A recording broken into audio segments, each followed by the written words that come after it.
Hello, good morning students. Today I am going to teach you Standard 8, Subject Geography, Lesson number 6, Land Use. You may have realized that there is a fixed place for everything, right? If this is not done, the house appears disorganized. There will be difficulties while moving around the house. That is why everything is having a fixed place. Even if these arrangements are changed, there will be confusion for a few days. The land available in your house is used for different purpose. For example, bedroom, kitchen, hall, drawing room, washroom. These all are the lands available in a house and it is used for the different purpose. Land is the way, land use is the way for which the land in a region is used. The interaction between geographical factors and man have resulted in land use. Land use undergoes changes with time.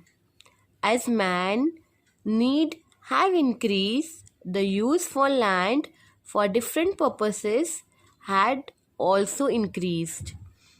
Mineral rich land is used for mining and the fertile lands, that is fertile plains, are used for agriculture.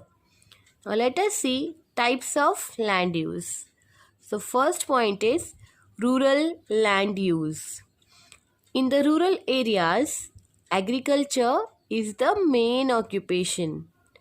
Agro-based activities are also common in rural areas. The influence is the location for the rural settlements. Hence, these settlements are located close to the agricultural fields and forest areas. The settlements of miners are close to the mining areas, while fishermen's settlements are near the seashore. So there are different types of settlements according to the occupation. So rural settlements are located in the agriculture field or the forest areas. And the miners, their settlements are near to the mining areas. And fishermen's settlements are near to the seashore. For what? For that it could help in the occupation. They will find it easy. In rural areas, the availability of land is more and the population is less. Hence, population is sparse. In rural areas, the extent of residential areas is less. That is why land use in the rural areas can be classified in the following points. Arable land. This is the land under cultivation. Normally, this land is under individual ownership. This land can be classified as per the ownership of the land and types of agriculture. So that is why this type of land is known as arable land. Let us see about fallow land. This is agricultural land which is temporarily not in use. In order to improve the fertility of the soil, the farmer does not use a part of his agricultural land for 1 or 2 seasons to make the land more fertile. That is why it is not used temporarily in order to improve the fertility of the soil. And these land are used after 1 or 2 seasons. That is why these lands are known as fallow land. Let us see about forest land. A demarcated forest area is also a type of rural land use.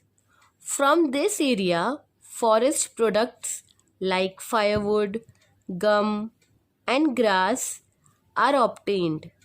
Forest comprises of large trees, bushes, creepers, and grass. That is why this is known as forest land. Let us see about grassland or pasture land. Now, this land is under the ownership of the village panchayat or the government of a village, and it is used for grazing purpose. It means for the food purpose, where all the cattle like cow, buffalo, horses, means all the animals can have a small meal, that is they can have the food, they can eat the grasses over there. It is called as grazing purpose, and this land belongs to the entire village, so that whole village persons, all the peoples can use this land. Very little grassland is under the individual ownership, and other areas is used by whole entire village persons. Let us see urban land use. There has been increase in urban settlements in the 20th century. In urban areas, land is used for different purposes, and it is necessary to make maximum use of the land. In urban areas, with reference to population, the land is limited. Therefore, the distribution of population is dense. Urban land use can be classified in the following points. We will study with the following points. So here in the urban settlements, there has been growth, there has been increase in the 20th century. And here also, like rural areas, in urban areas also different purposes land is used. But here in the urban areas, population is more than the land available. That is why land is limited here and population is more. Let us see the land use in the urban, how it is classified. First point is commercial land use. Now, in some parts of cities are only used for commercial purposes. In these areas, there are many shops, banks, and offices. This has given rise to the concept of the Central Business District, that is CBD. For example, in Mumbai, the fort area of the BKC, Bandra Kurla Complex. So commercial means for office use, for banking or for the business type.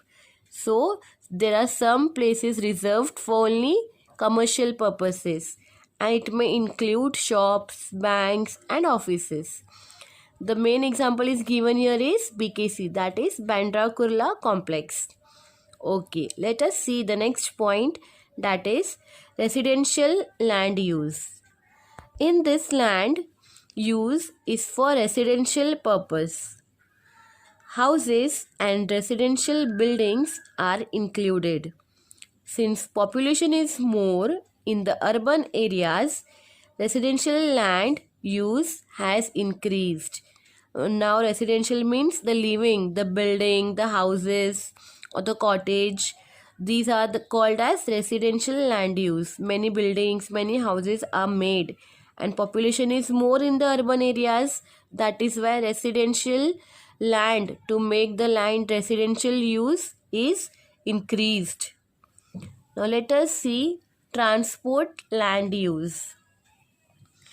In urban areas, transportation facilities are important for the movement of goods and people. Right? We are moving from here and there. We also take the goods or the things from one place to another place.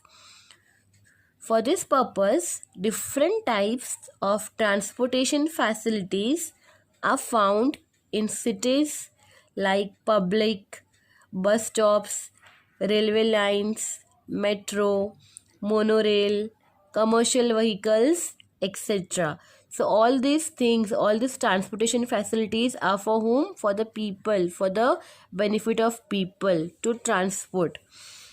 In addition to this, the number of private vehicles is also in large. In cities, roads, railway lines, station, petrol pumps, transport depot, and vehicle repair centers occupy large areas. These are included in the transport land use. So we know, right? Railway station is so huge, and plus stations, petrol pumps is also so huge. Various type of ST depots are there. Vehicles which are repairing centers are there of vehicles. They occupy a large space. They occupy a large area, and this all the lands which are used for this purpose is known as transport land use. Thank you.